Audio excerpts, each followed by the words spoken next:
નમસ્કાર દોસ્તો, સ્વાગત છે આપ સર્વનું તમારી પોતાની YouTube channel ocean coaching classes પર। મિત્રો, આજે આપણે ધોરણ 7ની વિજ્ઞાન વિષયની તારીખ 18/1/2025ના રોજની જે એકમ કસોટી છે, ઓરિજિનલ પ્રશ્ન બેંકની એકમ કસોટી, તેનું સંપૂર્ણ સોલ્યુશન આપણે આ વિડીયોની અંદર જોવાના છીએ। મિત્રો, આપણી આ ચેનલ ઉપર ધોરણ 7ની અત્યાર સુધીની જેટલી પણ એકમ કસોટીઓ લેવાય છે તે બધી જ એકમ કસોટીઓના સંપૂર્ણ સોલ્યુશનના વિડીયો અને પીડીએફ મુકાઈ ચૂક્યા છે। આ વિડીયો અને પીડીએફનો અભ્યાસ કરવા માટેની લિંક તમને નીચે ડિસ્ક્રિપ્શન બોક્સની અંદર મળી જશે, તો જરૂરથી તેનો અભ્યાસ કરી લેજો। સાથે સાથે આપણા વોટ્સઅપ ગ્રુપમાં પણ જોડાઈ જજો, જેથી કરીને આવનારા તમામ વિડીયો અને પીડીએફની લિંક તમને વોટ્સઅપ પર પ્રાપ્ત થતી રહે। ચાલો દોસ્તો, તો શરૂ કરીએ। ધોરણ 7 વિષય વિજ્ઞાન, એકમ કસોટી, ઓરિજિનલ પ્રશ્ન બેંક। સમય છે સવારે 8 થી 9, તારીખ છે 8/18/2025। પ્રશ્ન નંબર 1, નીચેની લાક્ષણિકતાઓને આધારે વર્ગીકરણ કરો। ચાલો, નીચેના પુષ્પોનું એકલિંગી અને દ્વિલિંગી પુષ્પોમાં વર્ગીકરણ કરો। તો એકલિંગી પુષ્પમાં આવશે પપૈયું અને કાકડી, દ્વિલિંગી પુષ્પમાં આવશે ગુલાબ, જાસૂદ અને લીંબુ। ત્યાર પછી બીજું છે, નીચે આપેલા ફળોનું માંસલ ફળ અને શુષ્ક ફળમાં વર્ગીકરણ કરો। એમાં માંસલ ફળમાં આવશે કેરી, સફરજન અને ચીકુ, જ્યારે શુષ્ક ફળમાં આવશે વટાણા અને મગ। ત્યાર પછી ત્રીજું, નીચેની ગતિઓને સુરેખ ગતિ, વર્તુળમય ગતિ અને દોલિત ગતિમાં વર્ગીકરણ કરો। ચાલો, તો સુરેખ ગતિમાં આવશે ટોચમાંથી નીકળતા પ્રકાશના કિરણની ગતિ, વર્તુળમય ગતિમાં આવશે રસ્તા પર દોડતી સાયકલના પૈડાની ગતિ, સૂર્યની આસપાસ પૃથ્વીની ગતિ, દોલન ગતિ એમાં આવશે દોડતી વખતે તમારા હાથની ગતિ અને ઝૂલતા હિંચકાની ગતિ। મિત્રો, ધોરણ 7ની તારીખ 18/1/2025ના રોજની વિજ્ઞાન વિષયની જે એકમ કસોટી છે તેની જે ઓરિજિનલ પ્રશ્ન બેંક છે તેનું સંપૂર્ણ સોલ્યુશન આપણે આ વિડીયોની અંદર જોવાના છીએ। સાથે સાથે આ સંપૂર્ણ સોલ્યુશનની પીડીએફ તમે જે અભ્યાસ કરી રહ્યા છો એ તમારે જોઈતી હોય તો અહીંયા વોટ્સઅપ નંબર તમને આપેલો છે, આ નંબર ઉપર કોન્ટેક્ટ કરી અને તમે વોટ્સઅપ પર પીડીએફ મંગાવી શકો છો, અથવા તો એપ્લિકેશન આપણી છે ઓશન કોચિંગ ક્લાસીસ, આ એપ્લિકેશન ડાઉનલોડ કરી અને અહીંયાથી પણ તમે સોલ્યુશનની પીડીએફ મંગાવી શકો છો। અત્યાર સુધીની દરેક એકમ કસોટીઓના સોલ્યુશનની પીડીએફ તમને મળી રહેશે। ત્યાર પછી છે પ્રશ્ન નંબર 2, નીચેના વિધાનો માટે વૈજ્ઞાનિક કારણો આપો, જેના કુલ 4 માર્ક છે। પહેલો સવાલ, કુદરતી આવેગોને રોકવા જોઈએ નહીં। તો જવાબ આવશે, શરીરમાં થતી જૈવિક ક્રિયાઓ દરમિયાન કોષમાં કેટલાક બિનઉપયોગી અને નુકસાનકારક ઝેરી પદાર્થોનું નિર્માણ થાય છે। શરીરના કોષોમાં ઉત્પન્ન થયેલા ઝેરી પદાર્થોને ઉત્સર્ગ દ્રવ્યો કહે છે। ઉત્સર્ગ દ્રવ્યો ઝેરી અને શરીરને નુકસાનકારક હોવાથી તેમને શરીરમાંથી દૂર કરવા પડે છે। ત્યાર પછી બીજો સવાલ છે, રુધિરનો રંગ લાલ હોય છે। રક્તકણ એ એક પ્રકારના કોષો છે જે લાલ રંજક કણ હિમોગ્લોબિન ધરાવે છે। હિમોગ્લોબિન ઓક્સિજન સાથે જોડાય છે અને તેનું શરીરના બધા ભાગો તેમજ અંતે તમામ કોષ સુધી વહન થાય છે। હિમોગ્લોબિન વિના શરીરના બધા ભાગોને સક્ષમ રીતે ઓક્સિજન પહોંચાડવો એ ખૂબ જ અઘરું છે। હિમોગ્લોબિનની હાજરીને લીધે રુધિરનો રંગ લાલ હોય છે। ત્યાર પછી ત્રીજો સવાલ, વનસ્પતિમાં ઘટકોનું વહન જરૂરી છે। તો વનસ્પતિ અને પ્રાણીઓને પોતાનું અસ્તિત્વ ટકાવી રાખવા માટે ખોરાક, પાણી અને ઓક્સિજનની જરૂર છે। સજીવોને આ બધું શરીરના એક ભાગથી બીજા ભાગમાં પહોંચાડવું જરૂરી છે। વનસ્પતિ અને પ્રાણીઓમાં ઉત્પન્ન થતા નકામા પદાર્થો એટલે કે ઉત્સર્ગ પદાર્થો શરીરના જે ભાગમાંથી નિકાલ કરી શકાય ત્યાં પહોંચાડવા પડે છે। આ બધું રોકવા માટે પોષક દ્રવ્યો, ઓક્સિજન, ઉત્સેચકો, અંતઃસ્ત્રાવો અને ઉત્સર્ગ પદાર્થોનું એક સ્થાનેથી તેમના કાર્યક્ષેત્રે પહોંચાડવા તે ઘટકોનું વહન જરૂરી બને છે। ત્યાર પછી છે ચોથો સવાલ, બીજનો ફેલાવો જરૂરી છે। તો જો બીજ વિકિરણ એટલે કે બીજના ફેલાવાથી વનસ્પતિના બીજ અલગ અલગ જગ્યાએ પડે છે, આથી વધુ ગીચતા થતી અટકે છે। બીજું, બીજના ફેલાવાથી અલગ જગ્યાએ વનસ્પતિ ઉગે છે, તેથી તેમનામાં સૂર્યપ્રકાશ, પાણી અને પોષક દ્રવ્યો મેળવવાની સ્પર્ધા અટકે છે। ત્રીજું, બીજના ફેલાવાથી એક જ પ્રકારની વનસ્પતિને નવી વસાહતમાં બહોળો ફેલાવો કરવાની તક મળે છે, આથી નવી વસાહતોનું નિર્માણ થાય છે। પાંચમો સવાલ, વનસ્પતિના પુષ્પો રંગબેરંગી અને સુગંધી છે। તો સેફોઇલ અને કારાટીનોઇડ અને પિગમેન્ટ્સ જે લાલ, પીળા કે નારંગી તેમજ એન્થ્રોકાઇનિન એટલે કે કાળા, નીલા અને ગુલાબી પણ પુષ્પના રંગ માટે જવાબદાર હોય છે। આ રંગો પરાગવાહકોને મદદ કરે છે, જેથી તેઓ યોગ્ય પુષ્પ સુધી પરાગ લઈ જઈ શકે। સુગંધ પણ પરાગનયન માટે મહત્વપૂર્ણ છે, કેમ કે તે પરાગવાહકોને પુષ્પના સ્થાને દોરી જાય છે, જેના પરિણામે પરાગનયન થાય છે। સુગંધના ઉદાહરણ આપણે જોઈએ તો ગુલાબ, મોગરાના પુષ્પો, ચંદન વગેરે। વાનસ્પતિક પ્રજનન માટે કલમ કરવી એક સારો ઉપાય છે। તો ગુલાબ અને ચંપાની ડાળીને ગાંઠથી કાપતા મળતા ટુકડાને કલમ કહે છે। કલમ રોપવાથી નવી વનસ્પતિ ઉગે છે। વાનસ્પતિક કલિકાઓ પણ નવા છોડનું સર્જન કરી શકે છે, માટે વાનસ્પતિક પ્રજનન માટે કલમ કરવી એક સારો ઉપાય છે।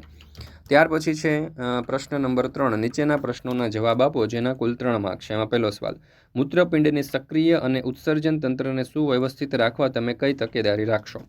તો જોઈએ ઉત્તર, મૂત્રપિંડની સક્રિય અને ઉત્સર્જન તંત્રને સુવ્યવસ્થિત રાખવા માટે પૂરતા પ્રમાણમાં પાણી પીવું, પોષક તત્વો અને ઓછું મીઠું ધરાવતો આહાર લેવો, નિયમિત વ્યાયામ કરવો, દવાઓના ઉપયોગમાં સતર્કતા, નિયમિત આરોગ્ય ચકાસણીઓ વગેરે આપણે ધ્યાન રાખવું જોઈએ।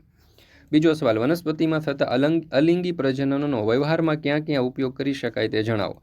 તો વનસ્પતિમાં અલિંગી પ્રજનન એ ખેતી અને બાગકામમાં એક અત્યંત ઉપયોગી તકનીક છે. આ પદ્ધતિ દ્વારા વનસ્પતિઓને એક જ માતા પિતામાંથી નવી વનસ્પતિઓ ઉત્પન્ન કરી શકાય છે. આ નવી વનસ્પતિઓમાં માતા પિતા જેવા જ ગુણધર્મો હોય છે. આનાથી ખેડૂતોને ઇચ્છિત ગુણધર્મોવાળી વનસ્પતિઓનું ઉત્પાદન કરવામાં મદદ મળે છે, જેમ કે રોગ પ્રતિકારક શક્તિ, ઉચ્ચ ઉપજ અને સારી ગુણવત્તા. કલમ, દાબ કલમ અને કટિંગ જેવી પદ્ધતિઓનો ઉપયોગ કરીને ખેડૂતો ઝડપથી અને સરળતાથી નવી વનસ્પતિઓ ઉત્પન્ન કરી શકે છે. આ ઉપરાંત અલિંગી પ્રજનનનો ઉપયોગ શોભાવર્ધનમાં પણ થાય છે, જ્યાં સુંદર ફૂલોવાળી વનસ્પતિઓનું નિર્માણ કરવા માટે આ પદ્ધતિનો ઉપયોગ થાય છે. ત્રીજો સવાલ, અંતર વિરુદ્ધ સમયનો આલેખ દોરવા માટે સૌથી વધુ અનુકૂળ પ્રમાણમાં પસંદ કરવા તમે કઈ બાબત ધ્યાનમાં લેશો? તો અંતર વિરુદ્ધ સમયનો આલેખ દોરતી વખતે આપણે ધ્યાનમાં રાખવા જેવી કેટલીક મહત્વની બાબતો છે. ડેટાની શ્રેણી, આલેખનો હેતુ, કદ, એકમો અને સ્પષ્ટતા. સમયને એક્સ અક્ષ પર અને અંતરને વાય અક્ષ ઉપર રાખી આપણે સરળતાથી આલેખ બનાવી શકીએ છીએ અને યોગ્ય સોફ્ટવેર અને પ્રમાણનો ઉપયોગ કરી અને આલેખ વધુ સારો દેખાશે. ચાલો, ત્યાર પછી આપણે આગળ જોઈએ પ્રશ્ન નંબર 4. માંગ્યા મુજબ જવાબ આપો, જેના કુલ 3 માર્ક્સ. એમાં પહેલું, બટાટામાં કલિકા સર્જનની ઘટના સમજાવો. તો સાધન સામગ્રીમાં જોઈએ તો તાજો બટાકો. પદ્ધતિ, તો એક તાજો બટાકો લો, તેના ઉપર ચાંઠાને બિલોરી કાંચ વડે જુઓ, તેમાં તેમની કલિકા જોવા મળે છે. આને આંખ પણ કહે છે. બટાકાના થોડા ટુકડા કરો, તેમાં દરેકમાં આંખ હોય છે. આ ટુકડાઓને જમીનમાં દાટો, દરરોજ તેને પાણી પાવો, તેમાં થતો વિકાસ નિહાળો. અવલોકન, તો બટાકાની આંખમાંથી અંકુરણ પામતો છોડ જોઈ શકાય છે. નિર્ણય, કલિકા દ્વારા વનસ્પતિ પ્રજનનથી નવા છોડનું સર્જન થઈ શકે છે. વનસ્પતિમાં બાષ્પોત્સર્જનની ઘટના સમજાવો. તો બાષ્પોત્સર્જન એ વનસ્પતિઓમાં થતી એક મહત્વની પ્રક્રિયા છે, જેમાં છોડ પોતાના પાંદડાઓમાંના રંધ્રો દ્વારા પાણીને બાષ્પ સ્વરૂપે વાતાવરણમાં છોડે છે. બાષ્પોત્સર્જનની પ્રક્રિયા, તો પાંદડાઓમાં રહેલા મૂળ કેશિકાઓ દ્વારા પાણી અને ખનિજોને શોષી લેવામાં આવે છે.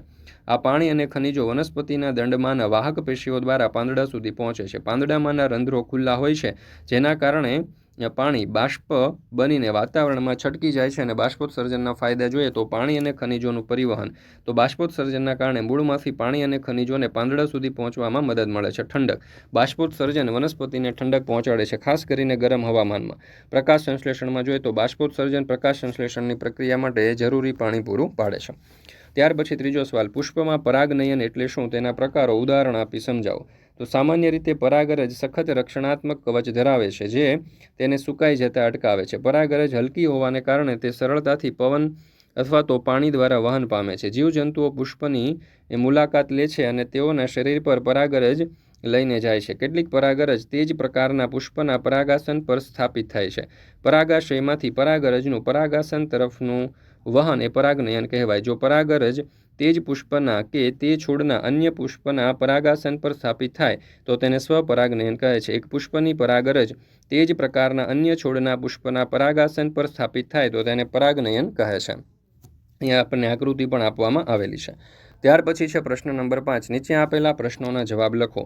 દીપેશ 200 કિલોમીટર અંતર કાપવા માટે 100 મિનિટનો સમય લે છે, જ્યારે પંકજ 180 કિલોમીટર અંતર કાપવા માટે 60 મિનિટનો સમય લે છે. તો કોની ઝડપ વધારે કહેવાય? તો દીપેશની ઝડપ બરાબર કાપેલ અંતરના છેદમાં સમય એટલે કે 200 છેદમાં 100 એટલે કે 2 કિલોમીટર પ્રતિ મિનિટ. પંકજની ઝડપ એટલે કાપેલ અંતરના છેદમાં સમય, કાપેલ અંતર 180 અને સમય છે 60 એટલે કે 3 કિલોમીટર પ્રતિ મિનિટ.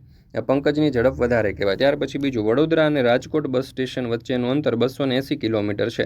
બસને અંતર કાપવા માટે 4 કલાકનો સમય લાગે છે. તો બસની ઝડપ શોધો. તો બસની ઝડપ બરાબર કાપેલ અંતરના છેદમાં સમય એટલે કે 280 છેદમાં 4 એટલે કે 70 કિલોમીટર પ્રતિ કલાક. ત્રીજું, એક સાદું લોલક 20 દોલન પૂર્ણ કરવા માટે 36 સેકન્ડનો સમય લે છે. તો તે લોલકનો આવ્રતકાળ કેટલો હશે? 20 દોલન પૂર્ણ કરવા માટે લાગતો સમય બરાબર 36 સેકન્ડ. તો એક દોલન પૂર્ણ કરવા માટે લાગતો સમય બરાબર 36 છેદમાં 20 એટલે કે 1:8 સેકન્ડ. તો એક દોલન પૂર્ણ કરવા માટે લાગતો આવર્તકાળ 1.8 સેકન્ડ થશે. ત્યાર પછી છે ચોથો દાખલો. જીગર સાયકલ ઉપર તેના ઘરથી શાળાએ 10 મિનિટમાં પહોંચે છે. જો સાયકલની ઝડપ 2 મીટર પ્રતિ સેકન્ડ હોય તો તેના ઘરથી શાળા વચ્ચેનું અંતર શોધો. તો લીધેલ સમય બરાબર 10 મિનિટ એટલે 10 × 6 60 સેકન્ડ એટલે કે 600 સેકન્ડ. સાયકલની ઝડપ છે 2 મીટર પ્રતિ સેકન્ડ. તો ઘરથી શાળાનું અંતર, જીગરે કાપેલ અંતર બરાબર ઝડપ ગુણ્યા સમય. ઘરથી શાળાનું અંતર 2 મીટર પ્રતિ સેકન્ડ ગુણ્યા 600 એટલે કે 1200 મીટર. તો 1200 છેદમાં 1000 એટલે કે 1.2 કિલોમીટર. તો ઘરથી શાળા વચ્ચેનું અંતર 1.2 કિલોમીટર થશે. અમદાવાદ અને સુરત રેલવે સ્ટેશન વચ્ચેનું અંતર 320 કિલોમીટર હોય તો સવારે 8 વાગે સુરત રેલવે સ્ટેશનથી 80 કિલોમીટર પ્રતિ કલાકની ઝડપે નીકળેલી ટ્રેન કેટલા વાગે અમદાવાદ સ્ટેશને પહોંચે? તો અમદાવાદ પહોંચવા લાગતો સમય બરાબર 320 છેદમાં 80 એટલે કે 4 કલાક. તો બસ સવારે 8 વાગે નીકળી હોય તો બપોરે 12 વાગે અમદાવાદ પહોંચશે. એક કારની સરેરાશ ઝડપ 80 કિલોમીટર પ્રતિ કલાક છે, તો તે કાર 30 મિનિટમાં કેટલું અંતર કાપશે? તો 60 મિનિટ બરાબર 80 કિલોમીટર, એટલે કે 60 મિનિટમાં કપાતું અંતર 80 કિલોમીટર, તો 30 મિનિટ બરાબર કેટલા? એટલે 30 ગુણ્યા 80/60, એટલે કે 40 કિલોમીટર અંતર કાપશે. ત્યાર પછી છે પ્રશ્ન નંબર 6, આકૃતિ દોરી નામ નિર્દેશન કરો. તો મનુષ્યનું ઉત્સર્જન તંત્ર, તો અહીંયા તમે જોઈ શકો છો, આપણે અહીંયા મનુષ્યનું ઉત્સર્જન તંત્ર દર્શાવેલું છે. ત્યાર પછી છે ફૂગમાં બીજાણુ સર્જન દ્વારા પ્રજનન. તો અહીંયા તમે જોઈ શકો છો કે બીજાણુ સર્જન દ્વારા પ્રજનનની આકૃતિ નામ નિર્દેશન સાથે, અને સ્ત્રી કેસર જે છે એટલે કે પ્રજનન અંગ, બરાબર છે, તેની પણ આકૃતિ આપણે અહીંયા દર્શાવેલી છે. તો આ રીતે આપણે ધોરણ આજે વિજ્ઞાન વિષયની જે એકમ કસોટી છે તેનો જે ઓરિજિનલ પ્રશ્ન બેંક છે તે પૂર્ણ કરીએ છીએ. ફરી મળીશું આપણે એક નવા વિષયની એકમ કસોટીના સંપૂર્ણ સોલ્યુશન સાથે. મિત્રો, આપણી આ ચેનલ ઉપર અત્યાર સુધીની જેટલી પણ એકમ કસોટીઓ લેવાય છે તે બધી જ એકમ કસોટીઓના સંપૂર્ણ સોલ્યુશનના વિડીયો અને પીડીએફ મુકાઈ ચૂક્યા છે. તો આ વિડીયો અને પીડીએફનો અભ્યાસ કરવા માટેની લિંક તમને નીચે ડિસ્ક્રિપ્શન બોક્સમાં મળી જશે. જરૂરથી તેનો અભ્યાસ કરી લેજો.